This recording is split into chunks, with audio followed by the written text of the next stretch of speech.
આજકાલ લોકોને જાણે કાયદાનો ખોફ જ ના રહ્યો હોય તે રીતે લોકો હત્યાને અંજામ આપી રહ્યા છે. નાની નાની વાતોમાં પણ હત્યા જેવા ગુનાને અંજામ આપી દેતા હોય છે. ત્યારે વધુ એક હત્યાની ઘટના અમદાવાદમાંથી સામે આવી છે. આ હત્યારો કોણ છે એ તમે જણાવશો ત્યારે તમને પણ દંગ રહી જશો.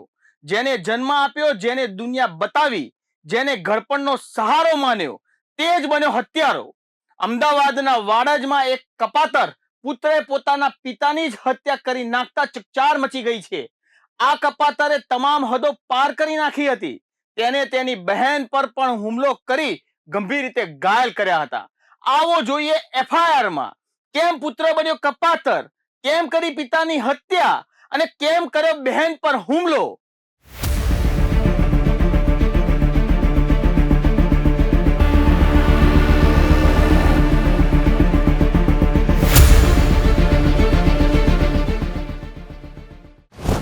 અમદાવાદમાં પવિત્ર સંબંધોમાં ખૂની ખેલ. જેણે જન્મ આપ્યો તે જ બન્યો હત્યારો. ઘડપણનો સહારાએ છીનવી લીધા શ્વાસ. જે હાથે રાખડી બંધાવી તે જ હાથેથી બહેનની કરી ઘાયલ. મીઠી નીંદર માણી રહેલા પિતાને પુત્રએ ખોપ્યું ખંજર.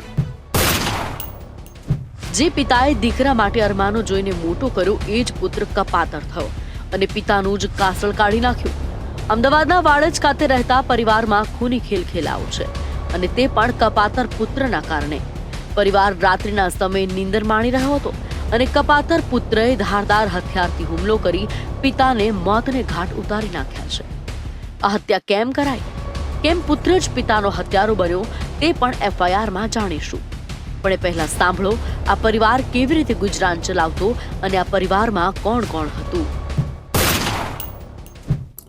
આમાં નવા વાડજ નીલનગરની બાજુમાં જે રામપ્રતાપનગર સોસાયટી છે તેમાં દુર્ગારામ ઉગમારામ જે સિંગ ચણાની દુકાન ધરાવે છે તે દુકાનમાં એ પોતાનું કામ પરવારીને સાંજના 10:30 વાગ્યાની આસપાસ જમી અને ત્યાં ઉપર સૂવા માટે ગયેલા હતા. એમના પરિવારની અંદર એમના પત્ની જમકુબેન અને 2 દીકરી છે લતાબેન અને તરુણાબેન અને 2 દીકરા દિલીપભાઈ જે જયપુર ખાતે મિકેનિકલ એન્જિનિયરિંગનો અભ્યાસ કરેલ, પરંતુ તેની પોતાની અભ્યાસમાં રુચિ નહીં લાગેલ હોય તો કોઈપણ કારણસર એનો અભ્યાસ પૂર્ણ થયેલ નથી અને તે અહીંયા કોઈપણ પ્રકારની બેકારી જીવન જીવતો હતો.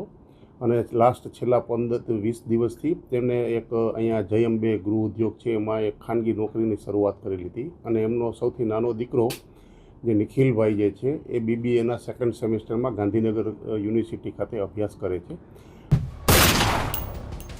સાંભળ્યું ને, એક પિતાએ કેટલી મહેનત કરી દીકરાને ભણાવ્યો ગણાવ્યો. દીકરો ભણી ન શક્યો છતાં પિતાએ તેને હડધૂત ન કર્યો અને તેને છાતી ચંપી વહાલ આપ્યો. પણ વળતરમાં પિતાને મોત મળ્યું અને હત્યારો પણ બીજું કોઈ નહીં તેનો વહાલ સોયો જ હતો. એવું તે શું બન્યું કે પુત્ર હત્યારો બન્યો?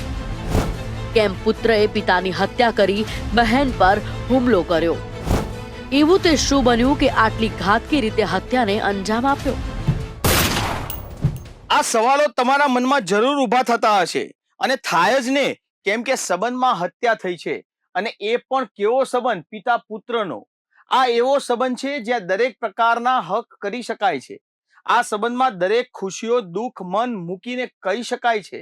એટલે આ સવાલો તો ઊભા થાય જ ને. તો સાંભળો, એ પણ કેમ હત્યા કેમ કરાઈ હતી.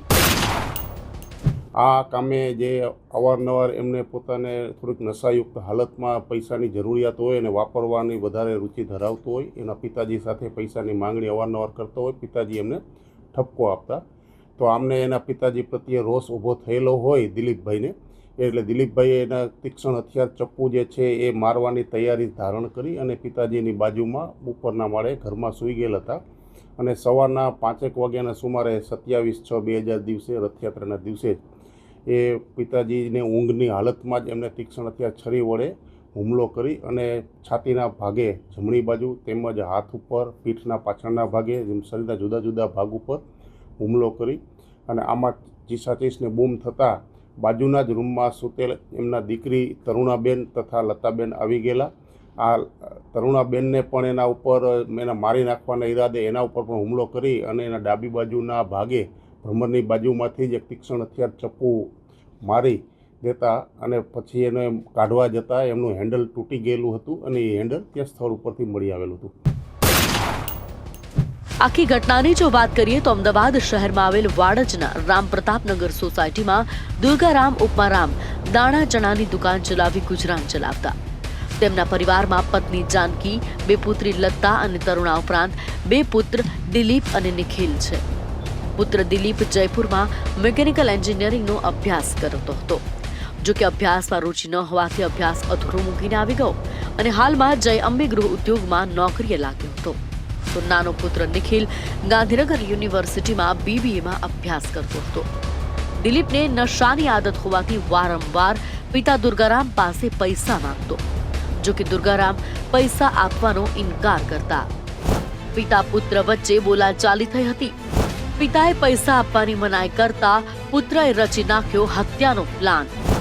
રથયાત્રાના પવિત્ર દિવસે જ સૂઈ રહેલા પિતા પર પુત્રએ કર્યો જીવલેણ હુમલો. દિલીપે પિતા દુર્ગારામના શરીર પર ચપ્પુ વડે અનેક ઘા માર્યા હતા.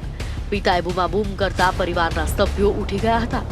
દિલીપે પોતાની બહેન તરુણા પર ચપ્પુ વડે હુમલો કર્યો હતો. દિલીપને પકડવા માટે તાત્કાલિક નાનો ભાઈ નિખિલ અને પિતરાય ભાઈ દેવેન્દ્ર દોડ્યા હતા. તેઓએ દિલીપને એક ઘરમાં બેસાડી 108 એમ્બ્યુલન્સને કોલ કર્યો હતો. 108ના મેડિકલ સ્ટાફે દુર્ગારામને મૃત જાહેર કર્યા, જ્યારે બહેન તરુણાને સારવાર માટે સિવિલ હોસ્પિટલ લઈ જવામાં આવી. આ ઘટનાની જાણ પોલીસને થતા વાડજ પોલીસ તાત્કાલિક ઘટના સ્થળે પહોંચી અને વાડજ પોલીસે પિતાના હત્યારા દિલીપની ધરપકડ કરી છે. દિલીપ વિરુદ્ધ પિતાની હત્યાનો ગુનો નોંધી કેસની આગળની કાર્યવાહી હાથ ધરી હતી.